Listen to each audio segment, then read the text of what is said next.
This session is part of the Torah of different natural elements. So we did water and fire, and this one is air.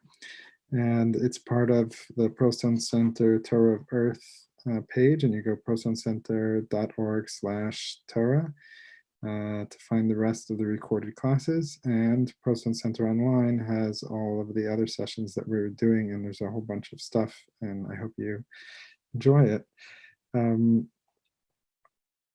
Each one of these sessions stands alone, so it's not really important to have seen the other ones, but they all connect, because the central image that's being explored is this image that comes in the very beginning of the Torah and then shows up through the entirety of the Torah in every sort of special moment and any revelatory vision. It's the sea with the rock and the fire on top, and the wind of the little doves finding a resting place on top of that rock. So in creation, just going to review, and so that's why it doesn't matter if you didn't go to the other ones, because I'm just going to say the same thing over and over again. So in the beginning, everything is cold, dark, and wet. And that stands for it doesn't stand for, it's the primordial potential and desire to be. So it's the creator's desire to be something, desire to come into being, but in pure potentiality, which is called tohu and vohu, chaotic and void, like some sort of dream state of pure emptiness, of which when even the smallest idea pops into that sleepy dream state, the whole story unfolds from that one little sensation. Like when you're in a dream state, you have one little tiny feeling or thing, and the whole story emerges out of that. Like if water's dripping on your face while you're sleeping, or if you have like an anxiety during the day, then an anxiety dream emerges out, like unfolds. So the first primordial state of being and the original state of being that still continues to be there as the sort of rock and primordial matter of all existence is the desire to be, that the creator desires to be something and not to be nothing. And so everything that is and everything that comes into being is just that big mother, which is called the mother, sort of desiring to become each one of the smaller creations. Each one of those smaller creations is the little bits of all the people here online and anyone watching this and all the people that are not watching this coming into being and differentiate with difference and distinctness. So that is represented by the top of the rock getting harder and more defined and more clear. And that is also described as the ascent up to the mountain, or the ascent up to receiving the Torah. The Torah is received on fire. Actually, it says the Torah is received through water, fire, and wilderness. Those are the three places that you receive the Torah. But the Har Sinai moment of the Torah of definition, the Torah of law, the Torah of distinction, to know who I am and what I am supposed to do in this world, comes at the height of distinction. So that's on top of this mountain, with the fire on top, which is giving those fiery words and definition. The primordial water of tohu and vohu, of desire to be and potential, is surrounding that sea, that rock, an island of definition. And in the same way that as you define yourself more, the island or the rock gets more and more distinct and more hardened and more assertive. So the circle of the island grows, so you know more. But as you know more, the boundary of what you don't know also grows. So as you learn more and more, the idea of Torah is that you realize how little you know, because the unknown and source of being and your point of connection with it grows. So I guess you call a circle the diameter of the circle, the circle of the circle just keeps growing. And so with the amount of definition that you have also grows the humility of how little you know. That definition is the top of the rock. And if you look at the year as a circle, I'm not going to go to the diagram that I had last time. If you look at the year as a circle, you have the Shavuot at the top of the mountain. You have Pesach, which is the spring holiday of emerging out of the water and into beginning to define. And the recording of this video and us who are living beings that are being recorded here, the actual experience, we're at this time of ripening and definition, moving towards that mountain. And the top of the mountain is the fire. The bottom of the mountain is to return back to the sea, is to return back to the aspect of water. But before you reach water, which is at the very, very bottom, the potential and desire to be, you have air. So the winds and the clouds are the things that are their point of connection, is when the mountain meets the water. And that's where the sea laps against the rock and hits the rock, which is the unknown potential of what you are versus the defined aspect of you. When the water hits the beach or hits the cliff or hits the mountain, it splashes up and goes and it makes like a prayer. So the prayer is in between what you know about yourself and what you don't yet know about yourself. And that's the desire and the prayer, or the longing to know. And essentially that's what prayer is. Prayer is, if you know, then you do. But if you don't know, then something arises out of yourself where you're like, please let me know, show me the way, bring me to the place where you will show me. All of these references in the Torah, this type of attitude of Abraham going out of his father's house and out of his land and saying, show me where I will go. That is like the state of prayer. That's like the state of wind, the state of language, of breath, where it's like a call out, up, like that same thing happens when the water returns down the mountain. So when water returns down the mountain, every time it hits one of those little eddies and goes like this, water is considered wisdom. So as water, because desire that goes from a very high place down to a very low place is what is called wisdom, because it's like an abstract idea that then can actually be applied to your very physical life. So it's wisdom and guidance. When it hits those spots where it doesn't know, it bubbles up and makes the vapor, makes the air, makes that yearning. That yearning state is the state of prayer of that I don't know. I don't know what I'm supposed to do. I don't know how to define myself. I don't know where to go. I don't know what next to do. That's the prayer. When you know what to do, then that's either inaction or acting, right? Either you act or you don't act, but it's not, I don't know. It's not like a yearning. But when you don't know, that's the yearning. That yearning and that prayer, that davening and that speech, that breath, is the thing that kind of comes up. And there you have the distinction between the chassid in Torah and the chacham. The chacham is the wise man, and the chassid is the lover or the pious one. It depends how you want to define it. The person of spirit or the person of intellect. So the chacham, the wise person, the wise one, he has the wisdom. So it's just a matter, or she has the wisdom. It's just a matter of doing it for them. But the lover is the one that just doesn't know. And all of this love escapes out to the source of being to know what to do. And that's like the air or the prayer. And that takes place on the two in the calendar. It takes place on the two equilibriums, the two equinoxes, where the spring and the fall equinox, where the day and the night are equal, and the sun and the moon are equal, and the cool and the hot is equal. Those are, and just like where the water and the beach are equal, that's like the 50-50 place, the place of 50-50s, the place where it could go either way. And that's again the place of I don't know, right? Like there's these two things. I don't know. So out comes a prayer. What's the question? Can we get higher? Okay.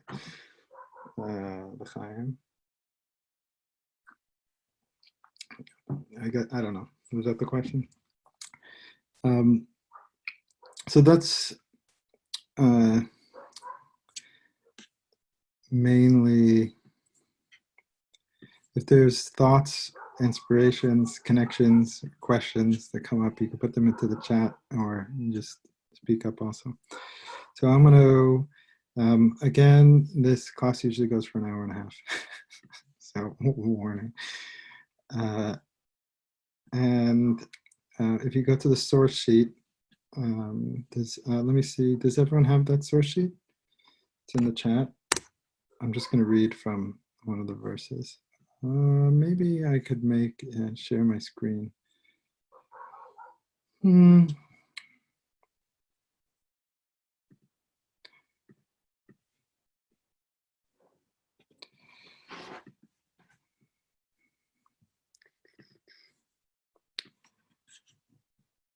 Does everyone have the source sheet? Yeah. Thumbs up.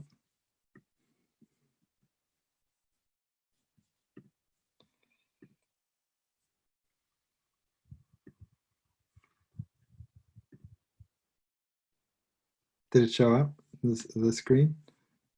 Oh, okay. So here we have favorite little verse from Shir Shirim. So let me be a seal upon your heart.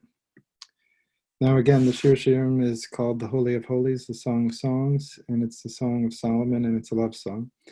And I'm just going to quote these two verses. So it says, and it's a metaphor for the being to its creator, and a metaphor for two lovers.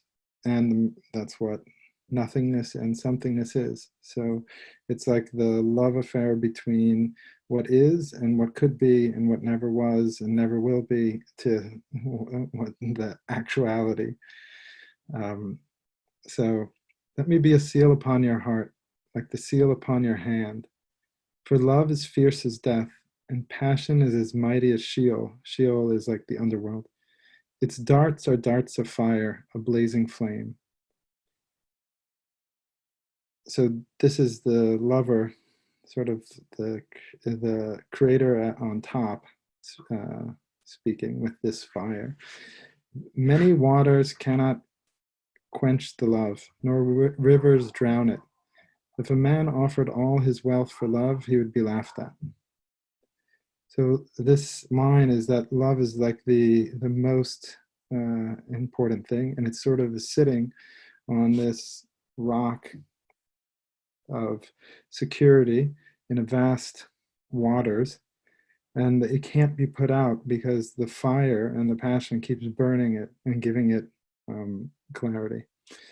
The verse, I'm going to go to number 3, is V'haaretz haisa tohu v'vohu, and the land was chaotic and void, and darkness was on v'choshech al pnei tahom, and darkness was on the face of the deep. V'ruach Elokim, and the breath of God, v'chefes al pnei hamayim, was hovering over the waters. And we've in the other classes talked about the same thing. So this as this fire, and the Sefer Yetzirah, which is included in a source on the bottom, but I'm not going to read it. You have the fire on top, and you have the water on the bottom, and you have the fire cooking the water so that it boils, and that splashes up and creates vapor. And as it creates vapor, it hardens like clay the island of what is and distinct and known. So there you have that same visual, a sea of unknown, chaotic void, with the fire of love, of wanting definition, cooking the water, so it brings out vapor and a hardened rock. And this cloud, which is the Shekhinah, the feminine presence of the Creator in the world, is sort of hovering like two doves on top of this defined mount, this defined island. And that's what life is. So it says this Ruach Elokim, the commentary, the Jewish commentaries on the Ruach Elokim, which is like the storytellers that got edited out of out of it, you know. So the Ruach Elokim is called the east wind, the wind from the east, which is called the Ruach HaKodesh, the holy wind. It's the wind that is in Israel, in the land. It is the hot, warm wind that blows off from the east. And when we start using directions, we have to orient ourselves in the Hebrew way and not in a, I guess, I don't know where this comes from, anyways, the other orientation. But the Hebrew orientation is that when you think of yourself standing, one orientation which is taught to us by maps, I guess, or whatever, is that that you're looking north, and right is your east, left is your west, and south is behind you. I'm not sure why there's this natural feeling, but that's one orientation. There's no reason to think that. I guess it's thinking that you're standing there and you're looking at the North Pole or something. The other thing is you think of it as like a ball, and you're sitting on the middle of it, and it's rolling, and you're running on the ball, right? That's the Hebrew orientation, which is that you're looking east, and it's not like a matter of too much. It's not really something that's a question. It's clear.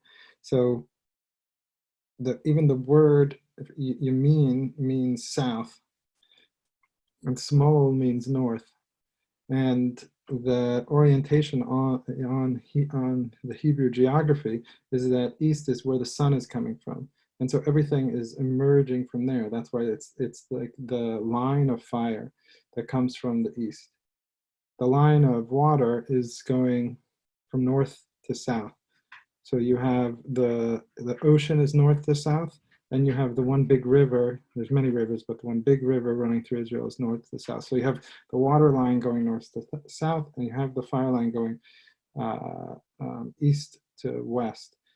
And when everything that is hot and dry and holy and removed is coming from the east, and that's Kedem, and Kedem means ancient. So if the Garden of Eden and the ancient and everything is up there, and up there in the east, Israel's right on the bottom, looking that way. And the Ruach Elokim is the sort of where everything is, the source wind, where everything is coming from. That's the, let's go back to here, share this. Whenever I share a screen on here, I have anxiety that I'm gonna like share the wrong app. Okay. But here's the page. Okay, so this Ruach Elokim, this east wind, is the same wind that brought the locusts to Egypt. It's the same wind that splits the sea.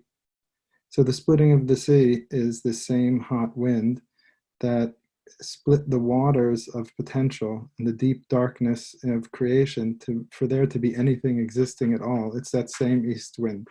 It's that same east wind that blows on the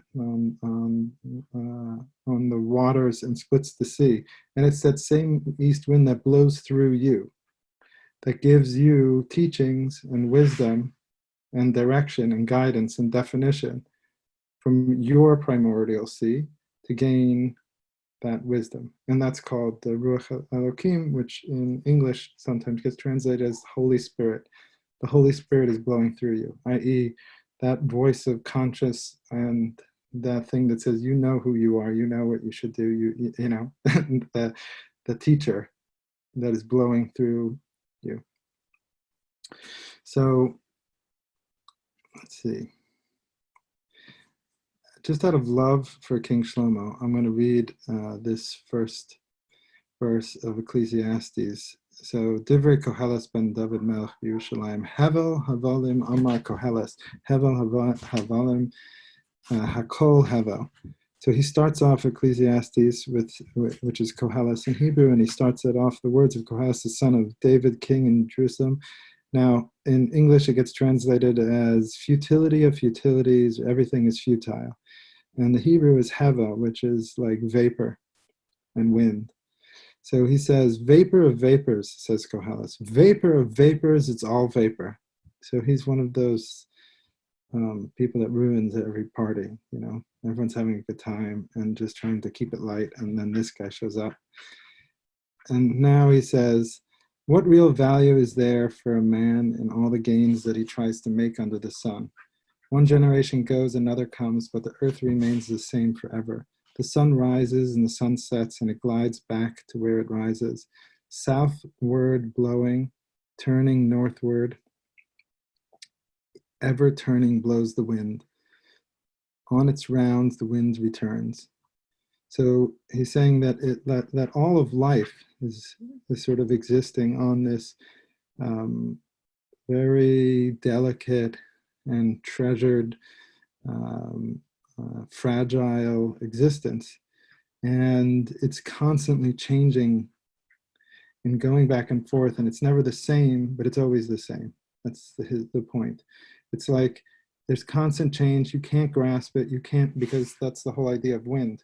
It's like you just can't grab it, but it never changes. It's just in this constant change. That's the constant. So all streams flow to the sea, yet the sea is never full. And to the place which they flow, the streams flow back again. And all such things are wearisome. No man can ever state them. The eye never has enough of seeing, nor the ear has enough of hearing. And only that shall happen which has happened, and only that which has occurred. There is nothing new under the sun. Sometimes there's a new thing, and they all say, look at this new thing. It happened before, in the ages before us.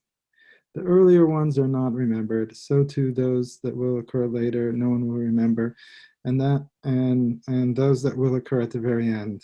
It's all like there's no real memory of it. I, Koheles, was king over Jerusalem of all of Israel, and I set my mind to study and probe wisdom all that happens under the sun. It's an unhappy business, that which God gave men to be concerned with. And I observed all the happenings beneath the sun, and I found that it was all futile and a pursuit of wind, right? So he's not really saying that it's not worthless, because in the rest of Koheles, he has a lot of fun and he learns a lot of things, and he has things that he wants to teach you about, and he has advice and stuff, that he's saying you can't grab it. It's like wind. And that is that same feeling of the equinoxes, where everything is equal and everything is goes either way. It's like where the ocean hits the cliffs. Everything is just continually splashing and turning into vapor. So he says, a twisted thing cannot be made straight, and a lack cannot be made good. And I said to myself, here I have grown richer and wiser than any that ruled before me in Jerusalem, and my mind was zealously absorbed with wisdom and learning. And so I set my mind to appraise wisdom and to appraise madness and folly, and I learned that that was also a pursuit of wind, trying to know anything and feel like you know it, and feels like, yeah, I know what this life is about. It's just, for wisdom grows and pain grows, and the increase of learning just gives you a headache. That's his conclusion. But that really is the voice of not a cynic, but the voice of a chassid. It's the voice of a lover. He's saying you can't, it's not the voice of a wise person who has all the answers, but it's the voice of the one that prays. So he's not like he's trashing life. He's just saying, you can't know it. You can't say that you figured it all out, and you just have to be in this state of show me, show me, show me. So that same sort of attitude, which is this attitude of show me, is what plays out in the descriptions of Ruach HaKodesh. So Ruach HaKodesh isn't like an arrogant state where it's like, I know everything, it's time to listen. It's this, it's the opposite. It's something's blowing through me and I have to share it. It's not me. So Lev Tahar Barali Elokim, Ruach Nachon Chadesh Bekibi. So fashion for me a pure heart, O God, and create with me a steadfast spirit. Okay, well, that's interesting. All right, there could be. Don't cast me out of your presence or take your Holy Spirit away from me, and let me again rejoice in your help, and let a vigorous spirit sustain me. And every time it's saying spirit, it's saying breath and saying wind. So it's all ruach. It's ruach nachon, ruach kadshacha, v'ruach nediva. And all of these are these, you could tease them out each very particular way, but it's your wind, i.e., what is the original wind? The original wind is that anything is being created at all. So if anything is being, anything is that there's any definition whatsoever,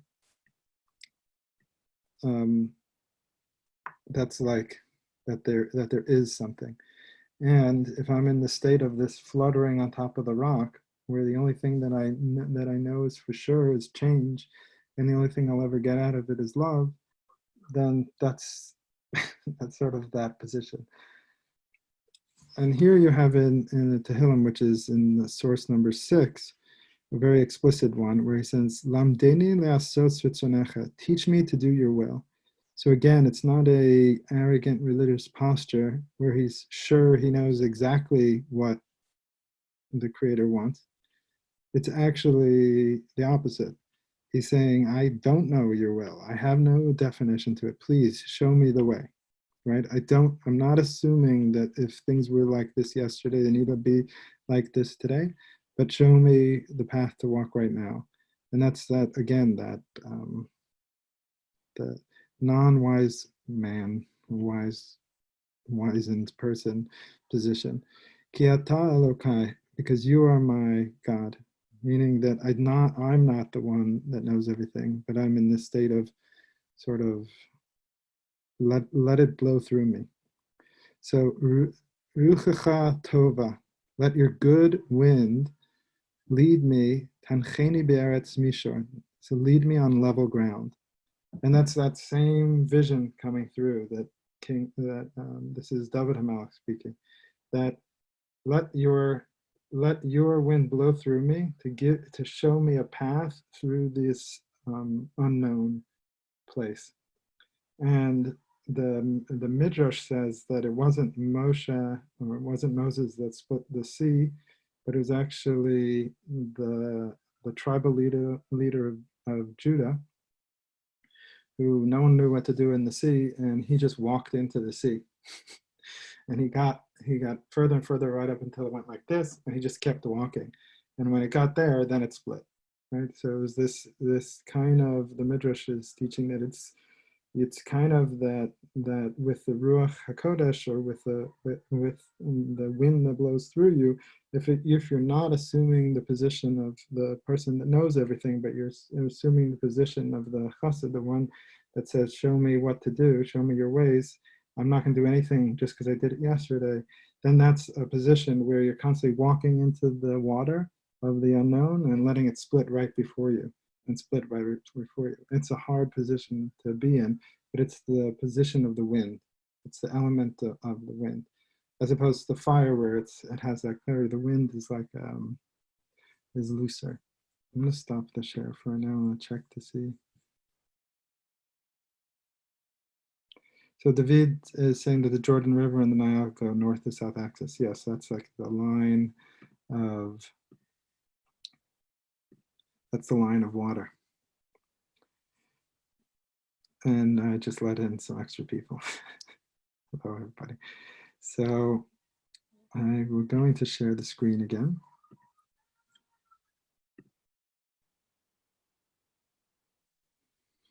So there we have in the 7th verse, we have Moshe held out his arm over the sea, and Havai drove back the sea with a strong east wind all night and turned the sea into dry land, and the waters were split.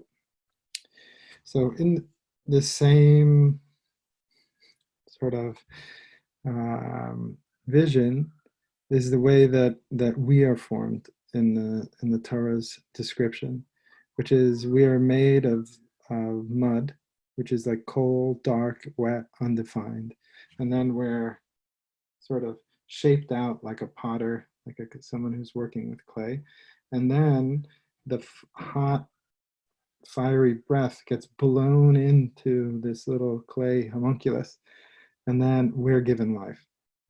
So like we talked about in the other session, which is we're like the Adama and earth.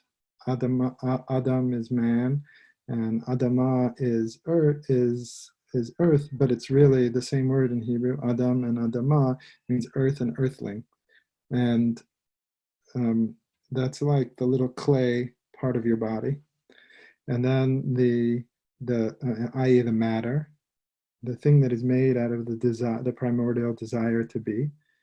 That matter then becomes hardened and gets definition through the fire.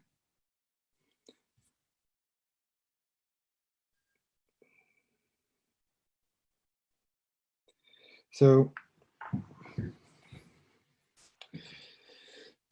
that fire is like the information, and the fact that we can look at creation and we can give it name and number means that we can perceive the fiery letters with which this world was spoken into being.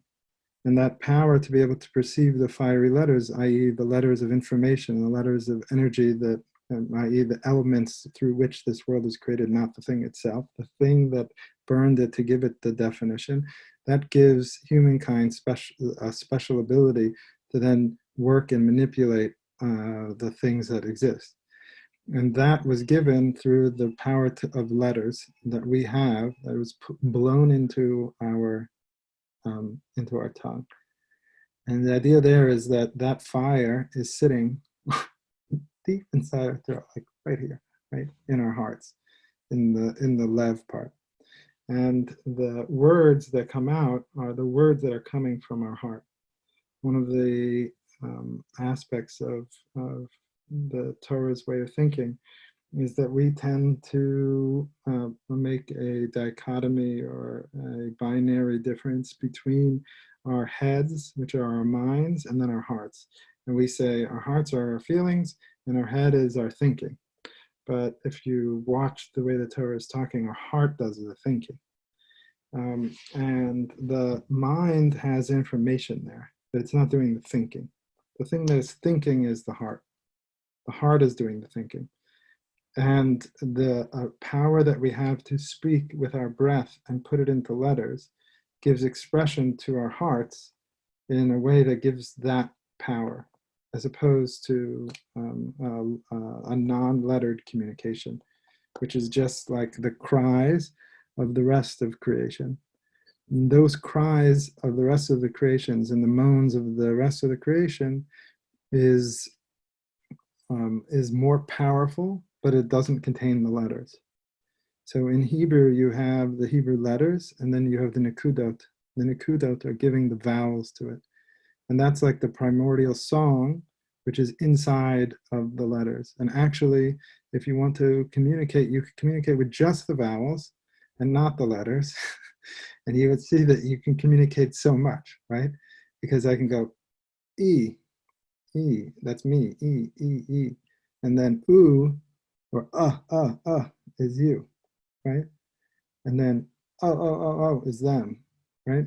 And you have that song plays through the Hebrew language. The letters are being sung. It's that song of emotion is being sung into the letters. The letters are just like the pure informational energy. But the song is the nekudot. And actually the key to learning Hebrew well, not that I know, but the key to learning Hebrew well is that song, is to know those nekudot, that song that goes through the letters. The letters are the fine, nekudot are that song. So the idea is that the Creator blew into this not hunk of flesh, but into this clay being, this earthling, a fireling. And that fireling is that spirit that's inside of our hearts. You actually have Lev. Oh, Lev's here. You have Lev is these two lamets that make up a heart. Anyways, I can't, that's just, there's 30 bones in each hand, which makes up 60. And then you have the tongue in between. So you have these 10 fingers homunculus, which is like the sort of clay man, which you could also call the golem, but that's also us, not the golem, us, the clay being of matter. It it it's shaped in not the way that we look. So if you become conscious of how big you actually are in your feelings, you have massive fingers. I don't know if you huge fingers, right? And your tongue is just gigantic. It's huge tongue.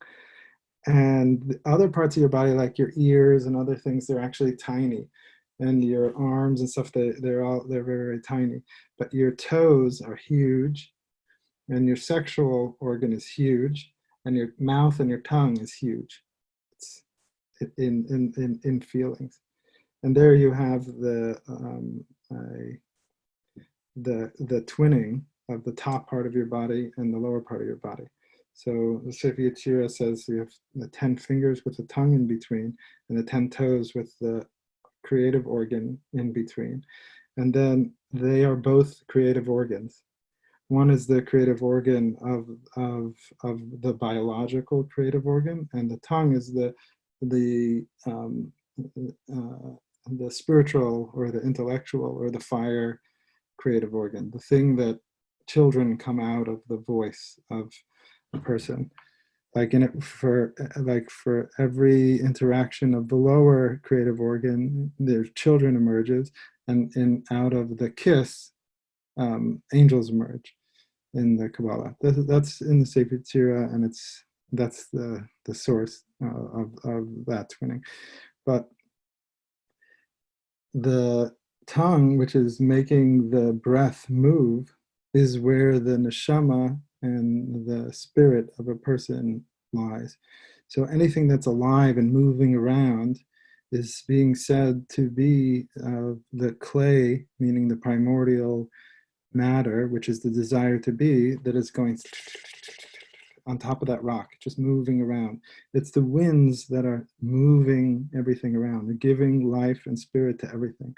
So not just that the winds are blowing us around, like when you see the winds moving, and not just that the winds bring a tempest or a hurricane and destroys things, or the winds give life by spreading the seed over the earth and bringing water, which brings blessing, or it brings pestilence and plague. The air moves all these things. It's like 50-50. It's either bringing life or it's bringing death, or it's bringing this or it's bringing that. But that's what creativity is. So the paraduma, which is like the lower, like the idea of a period, that is the place of creativity, is the place of life and death. The same thing with your tongue. The place of your tongue is the thing that gives life and death because of the power of those words. So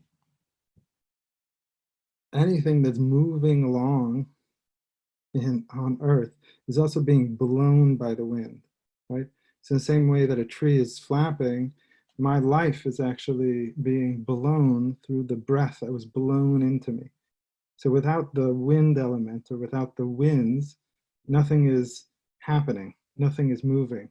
And those two doves are not fluttering on top of the rock, and the Shekhinah is not moving around, and the winds are, those same winds are blowing through us. So in that same way, we say that the Shekhinah are the souls of us all inside of us. The Shekhinah is the soul inside of us, like the congregation of souls. That's because it's the wind that's blowing through all of us. Just like we say the Ruach Elokim, the Holy Spirit, or the is blowing through each one of us. But it's not just that, it's also our name for souls. So we have the Nefesh, which is the lowest aspect of soul, the Ruach, which is the higher aspect of soul, and the Neshama, which is the highest aspect of soul that is contained within us. Then the next one is Chaya and Yechida. We won't talk about those two. But these three, which is it's the wind and the breath that is inside of you. The Nefesh is called the neck. It's your neck. It's the clay that is shaped into that hole to be the vessel, to be the keli, to be like the clay vessel to hold that fire and that spirit and that wind. And it's here, this part of your neck. Just like in the most primordial way, if you cut it, you let out the spirit. So this part is called the nefesh, which is the lowest soul. And when someone passes away, we say that the other parts of the soul leave, but the nefesh stays because the nefesh is the soul of the body. It is there. And that's why and that's for Jewish people, that's why we sit with the body and why the body gets a rock so that the nefesh can hold on to it. And why, while the body is still in a state of decay for a year, the nefesh is still there. And then at the end of that year, it's disintegrated into, it's changing into a different form. But while it's still there, and then you put a rock on there, and then the nefesh is held by that rock, sort of. So that's like the literally physical thing, but in the Torah's description, it doesn't really have a difference between physical and spiritual. So it's physical, spiritual thing, your neck. It's not like it's just a physical thing. Then that's the lowest aspect of soul, which is the nefesh. The ruach is the wind that is being blown up and down your throat. That's the spirit that is being blown up and down your throat, the actual wind. And the neshama is the force that is pushing that wind. And from the moment that each and every living being is born, the ones that breathe, the ones that have a ruach chaim, a living breath in them, it gets blown, right? You're fed, like the Gemara says, you're fed from your navel, and then you're birthed by your mother into the world. And then the first moment, the breath, the cavity of your lungs, the breath forces itself in there as a repeat of the same way that that primordial man is born, by the breath going into you. And when it goes in, you force it out, and then it forces its way back in. And for the entirety of our life, we're in a constant of that sort of flapping of that wing, of the in and the out of that breath for the entirety of our life and for the entirety of our story. So while we're running around and doing things, the only reason we're really moved is because the wind is moving us. The wind is moving us. That's why we're moving around. We have the ability I'm moving my hands because the wind is moving me, sort of moving back and forth, back and forth, back and forth. The force of the wind, so we have the nefesh, which is the neck, the ruach, which is the wind, and the force, which is making this thing go back and forth, that's neshama. Neshama is like the intellect. So the body is the neck, the wind that is like the emotions, and the neshama is the intellect, which is like the breath within the breath. Just to finish it off, you have the higher state of the soul, which is called the Chaya, which is the life, and that's something that we all share together. It's not individual to us. And then you have the Yechida, which is it's not your being like the Chaya, but it's your non-being. So we share that. We're all not being together as well.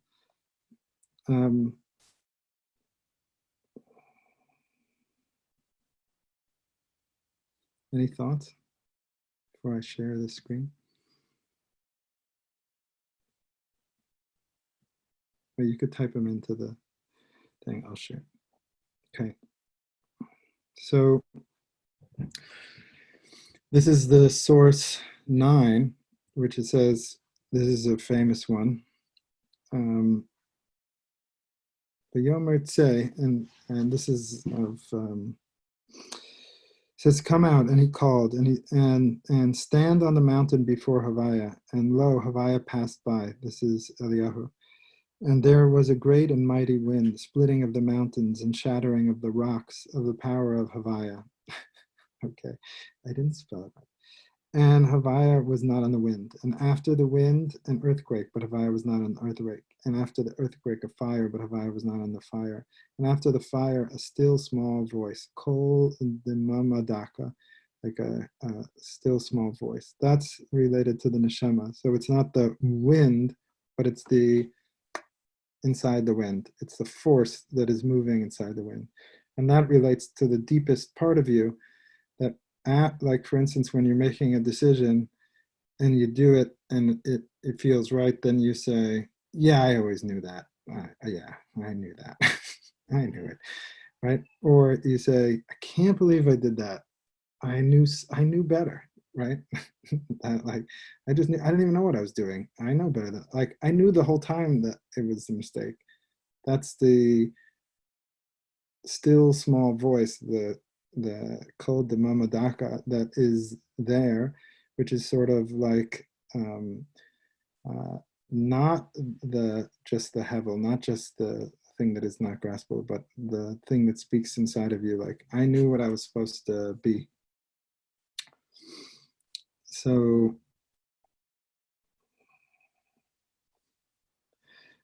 before I go to the next part, I want to stop the share.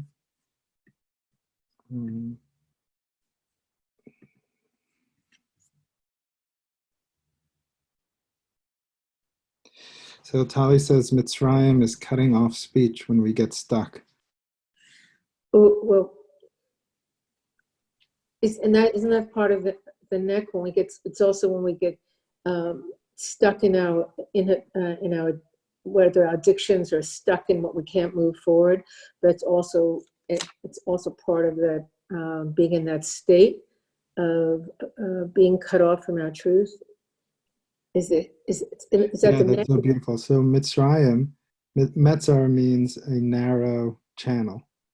It could be an alleyway, it could be the womb, or it could be the throat, right? So the idea of being in prison is when you can't get your words out, right? In the same way that, like, if you can't be born and you can't be birthed, then the womb is a prison, right? It's either life or death. So if you can't get out, then that'll be your tomb. But if you can be birthed from it, then that will be your life, the thing that held and protected you and gave birth to you. In the same way that you have Egypt for the Jewish people was that same womb. It's actually referred to that. So if we were going to be trapped there forever, then it would be our tomb. But since we were born out of it, then it was the thing that allowed us to grow. It gave us the time to grow. That's like the dark part of the year, or the dark unknown aspect of creation, which is like the deep potential that just desires to be but doesn't have definition. If you're locked in that forever, then it's your tomb. But if you can get definition out of it and split the sea, which is, so you have Egypt, which is south, right? Then you get to the water and you break the water. That's both a generative, like in a like a biological vision. So it's the womb, and then you break the water, and then you rise up to get definition. That's like the birth. So Egypt, splitting the sea, and then going up the mountain. But that's also like in spiritually. So it's like I have all this potential. Who knows what it could be? If I get trapped by just amorphous non-definition, then it's my tomb. But if I can break through the water and I can speak, meaning I can finally get my words out and I can speak my truth, then the period of time when I was inside that womb, I see was the incubation for my whole definition, the incubation for my whole generation. This is exact. It was the womb. It was where I was born. It was where I grew. But it necessitates that not being trapped in Mitzrayim. That was linked to what Tali was saying, and also splitting of the water. Water is like mind, right? So being able to split that thing is to be able to split the water is to be not lost in the potential, but to get to the other side means to let the mind go, right? Like you didn't just split it, you crossed it, meaning you're past your own mind, you're out of it. And that's the metaphor of going through the water. And that is actually where you have the Torah was given. Torah is given through water, through fire, and through wilderness. So water is you get wisdom, you'll get Torah, you'll get guidance by being able to pierce through the potential and unknown, but then leave it behind. Then you go up the mountain where you receive the Torah in fire, which is definition. And then once you have, those are the two places of receiving guidance. The last place of guidance is the wilderness, right? Where you know who you are and you know your truth and you have the words, and now you try to do that. And that's when you go into a total wilderness, because it's not all about you and it's not going to work out the way you thought, and things are going to be totally messed up. And that's actually what the whole Bamidbar in the Chumash is. It's once they come down the mountain, they're like, okay, and then they get lost for 40 years just banging around, even though they knew who they were. They knew, they got the definition, we got what we needed to do, except there's 40 years of just banging around and not knowing what to do. Because that's like, and you can define that as a failure, but actually that's where another place, the Midrash says it's the other place you get the Torah, in the being in the wilderness, where you realize, wait, I got my definition, but it's not all about me. And anyways, how is this actually going to play out? And that is not clear. And seeing all of the mess ups and the sort of complaints that you give along the way.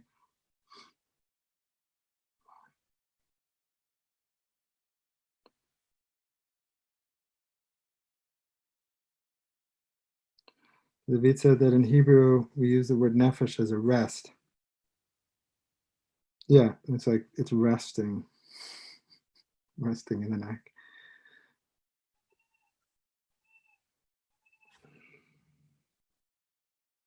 Those are peacocks. Can you hear them?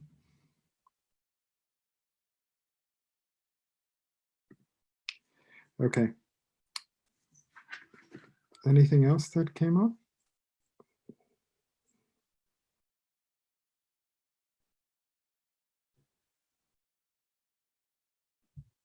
Oh, Rochelle says that for women, when we have an open creative inside of us, of our womb and throat and heel, yeah. So that's like the most, you have it in your body.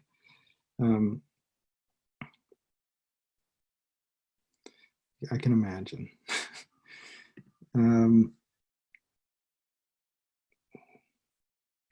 Okay, so I'm going to share the screen. We'll move on.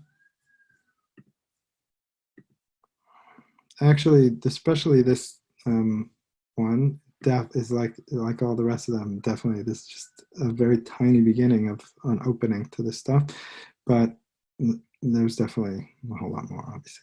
So this is maybe the most important prayer in the Siddur is the first prayer, and actually, if I'm not mistaken, the Rabbi said that that's his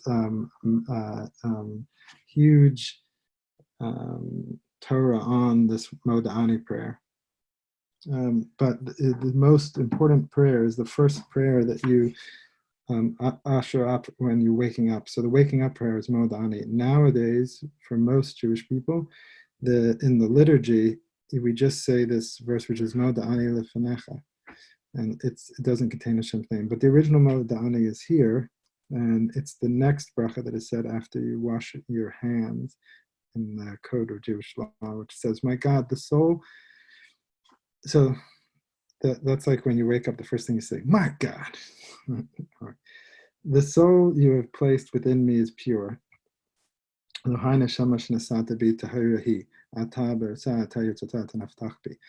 you formed it within me. So that's like the breath. You breathed it within me, and you safeguard it within me. Like you're holding it. And one day you'll take it from me, and you'll restore it to me later. So this wind that blew through me is being held by my body. You blew it in. One day you'll blow it out. It'll blow out, and then it'll hold on, and then later it'll hold on to another keli, another vessel. As long as the soul is within me, because now you just woke up, so you're in this state of sort of primordial dream state where your body went back to clay. You were barely moving. Your mind went into that chaotic void again, where stories emerge. And now the soul returns back and you start your normal sort of activity of being blown around in this life. So as long as this soul is within me, I thank you, O Hashem, my God, the God of my ancestors, master of all worlds, the master of all souls, soul of souls. Blessed are you, Hashem, who restores souls to lifeless bodies. So that lifeless body is like the matter, and the minute you start to become animated again, i.e. the spirit and the wind starts blowing through you again, then the first thing you do is you say an acknowledgement of gratitude that you're moving again. So that is like the name Yehuda, the name for a Jew, is after the tribe of Judah, and the name for Yehuda is one who is Hoda'ah, who who states gratitude. So it's just one of the billion prayers of gratitude that Jews have written and said. And if you follow the code of Jewish law, you literally will be doing around 2.5 hours. If you murmur it really, really quickly, you will literally be speaking words of gratitude for 2.5 hours every morning. I know that doesn't sound like I'm selling it, but I'm just stating that the level of desire to speak the gratitude with your words is very, very strong in the tribe of Judah. It's just a lot of words. And one of the reasons is because your tongue is so creative and has so much power in it that it's sort of this desire to let my mouth be full of gratitude and loving things instead of it lashing out and burning someone. So it's like I'm trying to occupy my tongue. In fact, this is a bit of a digression, but one of the midrashim says that the whole reason the Torah was given was so that people would have something nice to talk about.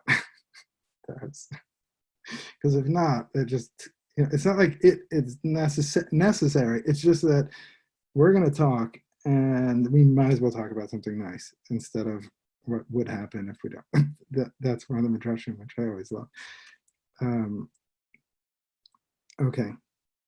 So here in the Yud Aleph, the verse of Brachot, it says, just as it gives a metaphor for the body, our bodies, and the breath and that is moving through us, and the clay world. I mean, this formless void, which is being given movement, is like the Ruach Elokim, the breath of the Creator. So in 11, it says, just as the Holy One, blessed be He, fills the entire world, so too the soul fills the entire body. The neshama is male the guf. Just as the Holy One, blessed be He, this is from the Gemara, just as the Holy One, blessed be He, sees but is not seen, so too does the soul see but is not seen. This has a lot of connections to the transcendentalists. They see the oversoul in a this type of way. So, or I think that's what they call it. Just as the Holy One, blessed be He, sustains the entire world, so too the soul sustains the entire body. Just as the Holy One, blessed be He, is pure, so too the soul is pure. Just as the Holy One, blessed be... Okay, so before we go to that one, those are so interesting, aren't they? The wind is filling the whole body. So it's like it's going in and out, and it's creating this that is then moving and animating us. So just as this neshama, right? So the nefesh is the neck, the ruach is the wind, and the neshama is the force. That force can't be seen. So to the force that is moving everything in this world can't be seen, but it can be seen just because you could see everything moving. The fact, right? Everything's moving around, so that it's moving is all the proof in the world that you need that there is movement, right? When you see movement, there's movement. So just as so too this that it sustains it, meaning that if for 1 second there wouldn't be the source of this, it wouldn't be there. The Holy One, blessed be He, is pure, so too the soul is pure. So what is that's like the level of chaya, like what is inside of me? And if I look at myself and I say, oh, at my essence, I'm blah, blah, blah, blah, blah, blah, blah, blah, blah, blah. That's not true at all. The thing that is moving through each and every one of us is as pure as the creator by definition, because it's the source of it. So that's like the idea of the Tzelem Elokim, which is that each of us is created in the vision of the creator. It's pure, and so the empathy and the trust that we give to the motivations, the inner motivations of each being, is that it's pure. So even if someone, all right, I see that they actually did want to hurt me, but if I get down to the deeper motivation, that wasn't the motivation at all. And if I say, no, but this was pretty twisted, this person, I say, okay, but how did it get twisted? And keep going back to the deepest motivation of just the breath and just the desire to be. And even the ones that are the hardest to love, you can find the purity within that neshama, within that internal breath, which is just the desire to live and to move. So the last one says, just as the Holy One, blessed be He, resides in a chamber within a chamber in His inner sanctum, so too the soul resides in a chamber within a chamber in the innermost recesses of the body. And therefore there's 5 characteristics to the soul, and therefore there's 5 characteristics to praise. Does that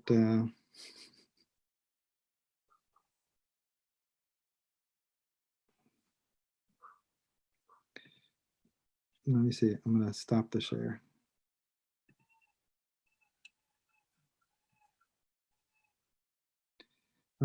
Anything that came up that somebody wants to share? Any thoughts?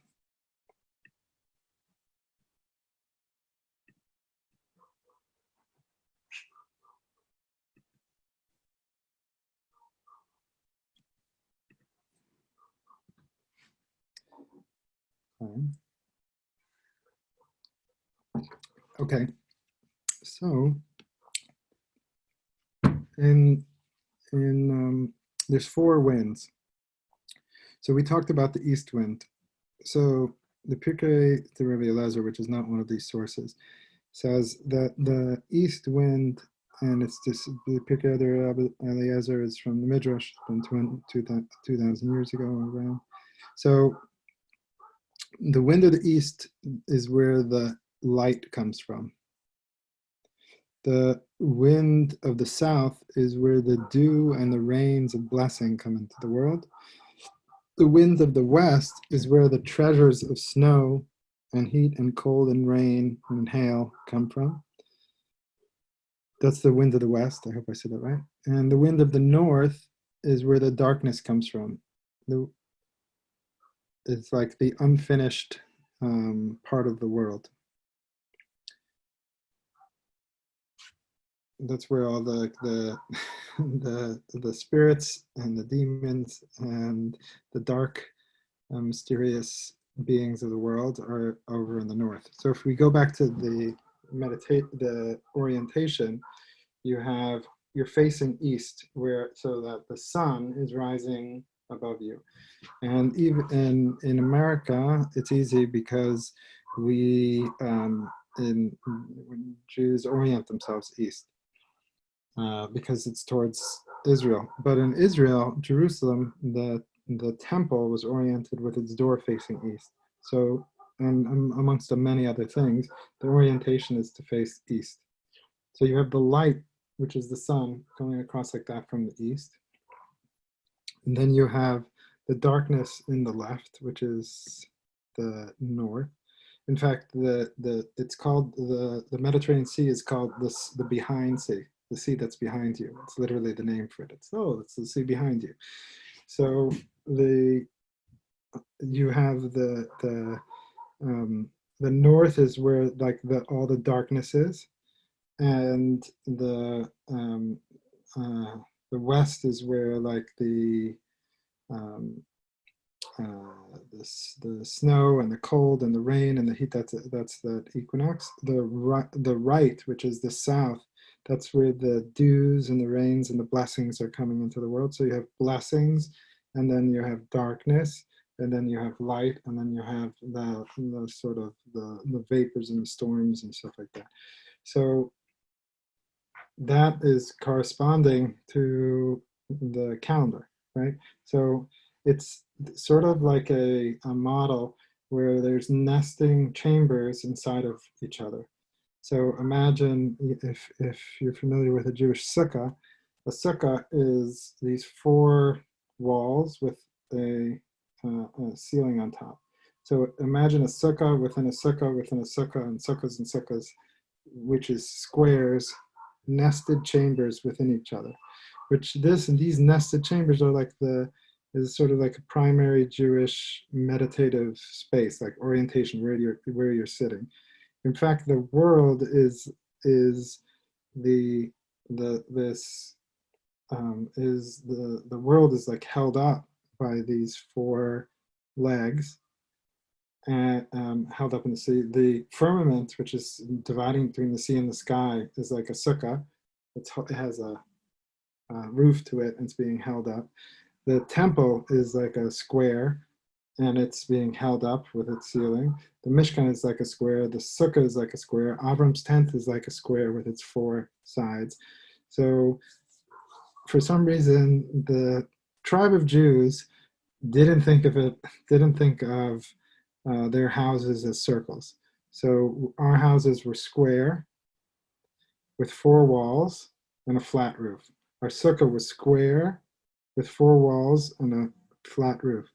Our tents were square with four walls and a flat roof. The idea of the heavens was four walls and flat roof. And the place that we were in is like a cube. The connection to a circle is that it's like in Kabbalah, it describes that life is like a circle with a cube in between. In fact, there's Kabbalistic jewelry, which is to make rings that are circles with a square in it, right? You have the tefillin, and the tefillin is a square. So you have the sort of, the circle is the unknown. The circle is the depth of the womb. The circle is the potential. The circle is the equanimity. The definition is the square. Like the two luchos, according to the Midrash, are not shaped like tombstones. The two luchos were pure cubes. The tablets, according to the Jewish tradition, it's not like a tombstone. It's like a pure cube, two cubes. It's again the same cube. So it's like the tefillin are cubes, these are cubes. That's the definition, giving definition. So that potential is the equanimity and sort of equality of potential is being pierced to give definition. And so you have the circle of the unknown with the square of the known, the square of definition. And Mashiach, which is the return, the teshuva to the Creator, is to let go again of that square, right? To receive the circle within the square. So where you have all that definition and that's holding and sustaining everything up, but to allow the circle to come into the square. So if the orientation is facing east, if there's questions, you should put them into the chat. And if this is going too far, if the orientation is east, then you have the circle of the zodiac around you, right? So here's your tent, and then you have the circle of the zodiac. You have the 12 tribes that are sitting in a Mishkan with a circle around it, and there's 3 on the eastern wall, there's 3 on the southern wall, there's 3 on the western wall, and there's 3 on the northern wall. 3 tribes. So, and each one of those tribes relate to the so the Yehuda, Issachar, and Zvulun, they relate to the east, like to Pesach, to the light, to the ripening, and then and then the next 3 relate to. I shouldn't go through all of them, but the next 3 relate to when you hit the mountain, when you're at that place of definition, when you're at that place of blessing. But then now you have to go down the mountain. So the next 3 months were the months of the tree, where you're using the wisdom of the tree, which is given on the top of the mountain, which is the Torah is called the Eitz Chaim, the tree of life, the wisdom to get you through many generations. So if you think of your life as moving up to you ripen and you receive who you are, and then the bottom part of your life is letting go of your life and giving your soul back, like in the Modani, like I have my life. As long as I have my life, I'm going to move. But now I also know that there will be a time when I give it back. The next 3 months are going down the mountain, going back to the sea to return to the place of potential and unknown to be reborn again. But those 3 months are the part of life of being able to say, I'm not going to hold on to this forever. And I'm going to be returning to the sea. How do I do teshuvah? How do I return to my creator and give an accounting? And those are those next 3 tribes, which is after moving through south. And then you have the west, which is like when you hit the ocean. And that's the time when you hit the ocean is the tribe of Yosef. And Yosef is, if you model this according to the physical thing, where the mountain and where the land hits the sea is where the waves are hitting and all the prayer is going up.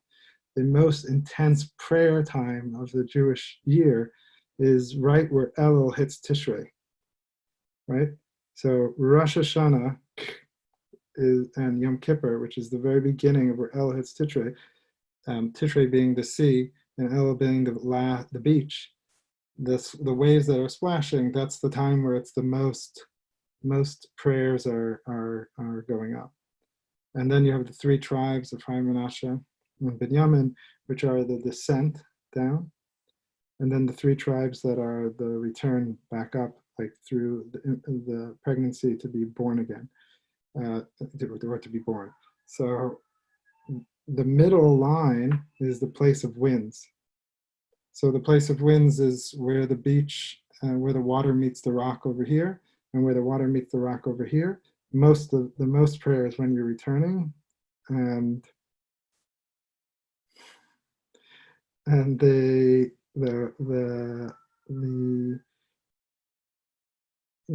coming out of the sea part is also where there's the most prayer, right? So when someone's about to be born, the prayer, because life and death is holding in that same moment in the equinox of the year, and the equinox of the sea and the land, and the equinox of the day and the night, in those moments are the times where it's most the transference between death to be born into life, or the transference of the return from life to the unknown, are both like equinamic, and the parts where the most prayer is ushered up. And in those spots, that line, it's kind of like the line where the winds are moving the most. And I'm also talking physically. That's where the storms of the sea are coming and reaching onto land. I mean, the reason why we have water that reaches up to land is because the storms of the sea hit the coast and they crawl up the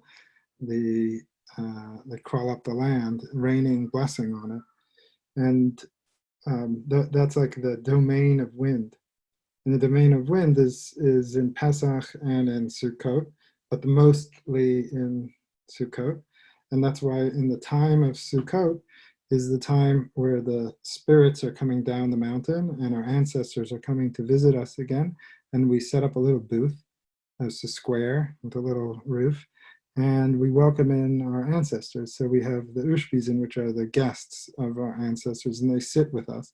But the tradition and the Kabbalah of that is it's not just the 7 shepherds from the beginning of the year that are coming to sit with us in the sukkah, but it's all our ancestors. We're just honoring 7. And they don't just come one day a year. I mean, one on each day of Sukkot. They're all there. You just honor them at different times. So it's like the gathering of souls. The gathering of souls is the Shekhinah, which is the feminine presence of the Creator in the world, which is the wind that is blowing through all of us, that is moving us. And so when you have, like, as the winds are coming down the mountain and everything is returning to the sea, you have the great ingathering of souls. And that's also what happens in Sukkot. It's called the ingathering. It's called the Aviv, and Katsir, and Asif. So the Asif is the gathering, where everything is gathered. So if Pesach is the time to start of ripening, Shavuot is the time of definition, of cutting and separating and binding a sheaf together to get definition. Sukkot is the time of letting go and gathering everything back together. And that's what the winds do. They move everything around and they gather everything together. And so that's why that time of the year is like the wind time of the year, where the spirituality is higher. So it's the time of the most prayer, the most prayer time. It's also the time where all of the neshamot, the neshama, all the neshamot of all of us are being gathered together. And it's a time of the physical gathering of all the activity that went on during that year of all being gathered together. The other thing that we do at that exact time of the year, which is the time of the wind, is we take the 4 species. So if you had 1 sheaf of barley, and then you had 2 loaves of bread, then you have 4 species, and then you have 8 lights on Hanukkah. So it goes 1, 2, 4, 8. But the 4 species are the 4 plants that have the most desire for water, i.e. they're thirsting and calling out for the winds. And you take these 4 species within the sukkah with the 4 sides, and you shake them into the 4 winds. And those 4, and i.e. they're calling out for water, and their prayer for water hits the 4 winds and goes out across the world. So it should go here, it should go there, it should go here, and it should go there. And then you gather them together and you shake sort of their desire for water across to the winds, because the winds are the delivery. They're the malachim, like the messengers of the message around in the world. And so before we finish, I just that goes back to that central image of the rock with the water and the fluttering winds on top, and a canopy to love there. And we quoted Ecclesiastes and Shir Shirim, which are the 2 books of King Shlomo. And in the Song of Songs, King Shlomo says, I made a little sukkah to love in. So it's like this little garden, I don't know what you call it, little bridal chamber or love chamber that's inside of a garden. And he's actually hinting, it's like a wink towards the temple, that it's like the temple is like a little sukkah that's set up in a garden. What's the garden? Garden of Eden. What's the Garden of Eden? The entire world. So the entire world is like this big garden between all the beings of creation and the unknown source of creation, and it's a love between the two. And so we have this little canopy, but what's the sukkah? The real sukkah is not the temple, and it's not the sukkah, it's not the tent, it's actually just the sky. So it's like, what's going on here? It's this place, there's a lot of unknowns and it's windy, but there's a little sort of moment where everything is protected so that life can exist, so that although we can't grasp it, like King Shlomo says, and we can't hold on to it, we can love in it. And he says, I came to my garden to just be here and to love you. And you can't hold on to it, and you can't say you know everything about it, but you can hang out in it. And that seems to be King Shlomo's like gift, is not to grasp for more than that, and realize that you actually can have that's on offer. So I give us a bracha that even though we can't hold on to things, and even though we can't know everything or anything, that we should be able to not waste the moments that we have, and use our lives and each day to be able to create a little canopy so that we could have love in it. It shouldn't be that bad. It's not that hard. That was to me. I was talking to myself last night. Good night, everybody.